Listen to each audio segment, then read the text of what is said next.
Hey guys, what's up? So OnePlus is gearing up to launch the OnePlus Z, a mid-range smartphone, and we heard that it was about to be launched with the OnePlus 8 and 8 Pro, but that didn't happen due to the pandemic situation, and a new report from MaxJ on Twitter points towards a July launch.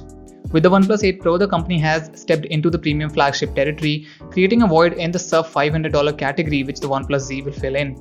It was anticipated that the Z will come equipped with the Medaitek Dimensity 1000 SoC with 5G, but according to Max, the company will use the Snapdragon 765 5G SoC instead. Now the Medaitek Dimensity 1000 is a more powerful chip, no doubt, but Snapdragon chipsets have always been more stable and the go-to choice for a lot of Android manufacturers, including OnePlus itself, which has always used a Qualcomm Snapdragon SoC since the inception.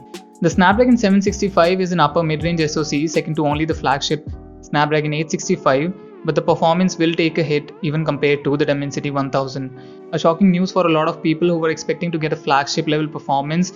With the OnePlus 8 and 8 Pro priced at what they are, a lot of people were actually considering to get the OnePlus Z instead, which is kind of a device OnePlus is known for, to give a flagship performance at not so flagship price. With the 765 5G chipset, the phone will slot under the OnePlus 7T, but there are advantages to using a Qualcomm Snapdragon chipset, mainly the ISP or image signal processor, which is better on Qualcomm chips, meaning better photos and better thermal controlling.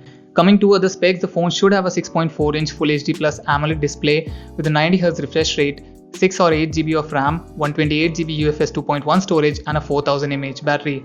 Since this is an AMOLED display, throwing in an under-display fingerprint scanner shouldn't be a big problem.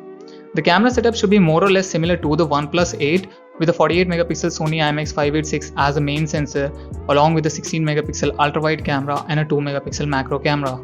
Interestingly, the Pixel 5 will supposedly have the same chipset, the Snapdragon 765, but it will definitely have a higher price tag along with a way better camera system. The camera system on the OnePlus 8 is nothing to write home about, so it should be similar for the OnePlus Z. That is it for this video. Tell me, what do you feel about OnePlus's decision to use the Snapdragon 765 for the OnePlus Z? Hit the like button if you like this video and consider subscribing to the channel for more such videos. I'll see you all in the next one. Till then, bye bye and stay safe.